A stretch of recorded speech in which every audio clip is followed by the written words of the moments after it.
Hello Giants fans, welcome to Giants Baseball 101. I'm Gabe Vaughn, your host. The Giants played the Mariners today. Neither team scored any runs, so it ended in a 0-0 tie after the 9 innings of play. Alex Cobb started and pitched 5 innings, and then Hjelle came in and pitched the remaining 4. This is really reminiscent of the unconventional pitching methods that the Giants were kind of wondering if they'd be using.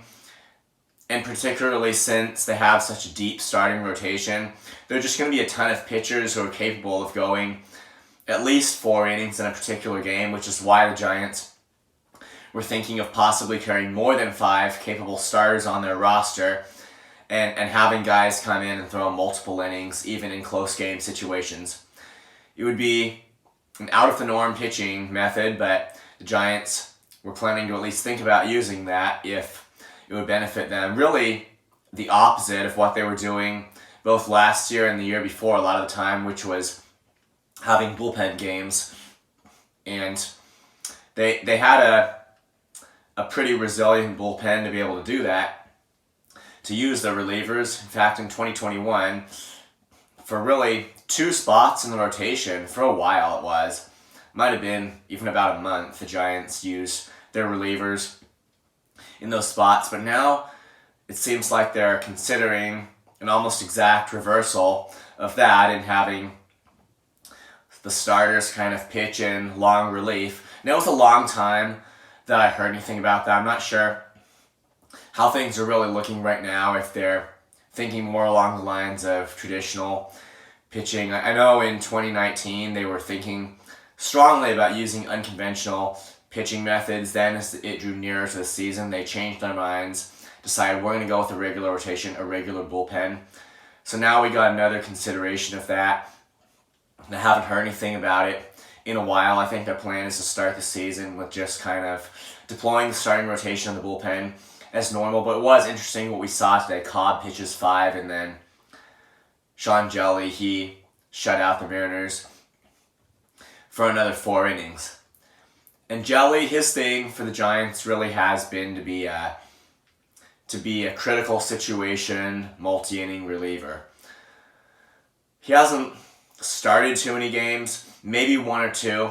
Normally last September, what he'd do, he pitched behind an opener for pretty much all of the games he got into last September.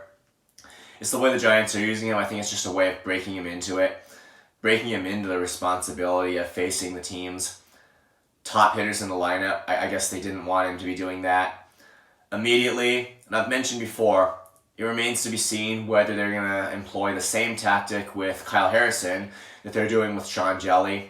But we'll have to see when they consider Hjelle to be ready to actually start games. His performance was good today, so that's all good to know. I think the way things stand and the way the rotation is just set up, where they got a whole ton of depth, Hjelle is a long shot to make the opening day roster. He's probably going to start in AAA, but we'll have to see about that. Lamont Wade Jr. hit a double today. We've been seeing occasional things from Lamont this spring training. He does have power, and again, like I've said before, I think his thing's going to be to hit. If he can at least hit right-handed pitching, that'd be good. And if the Giants can find at least a decent platoon partner for him at first base, I would say that's really the goal at that position. I think Wade should play first base as opposed to Jock Peterson. If Peterson doesn't have a history of being a good first baseman, then I don't think he should play it. Probably he should just be the DH anyway for the vast majority of the Giants games, unless there are significant injuries and they're keeping him in the lineup and it all falls through that way.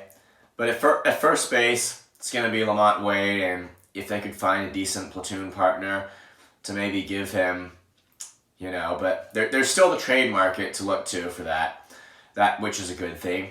Sergio Romo has re-signed with the Giants on a minor league deal. I also think that's kind of cool. He's really a pitcher from the old days of the last decade, was with them in the 2014 World Series.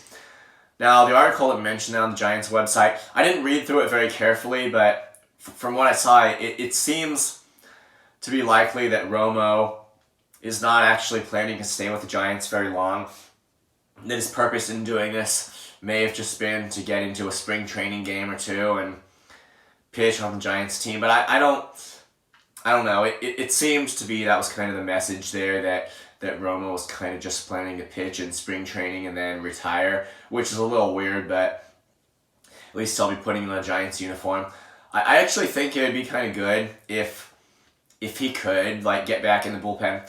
He has a unique delivery, which you don't really say that's either good or bad until you see a guy's results, but could give the Giants another pitcher in the bullpen who has a different kind of delivery, and if Romo can control his pitches and use his slider like he used to, making it just break away from hitters, that would be great for the Giants, I think.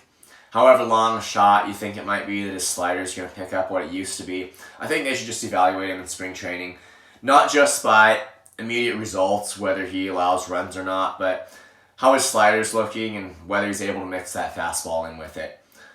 So thank you for watching. This has been Giants Baseball 101. Please subscribe if you haven't. Please leave comments and questions. I'll try to get back to you on those. I'll see you next time on Giants Baseball 101.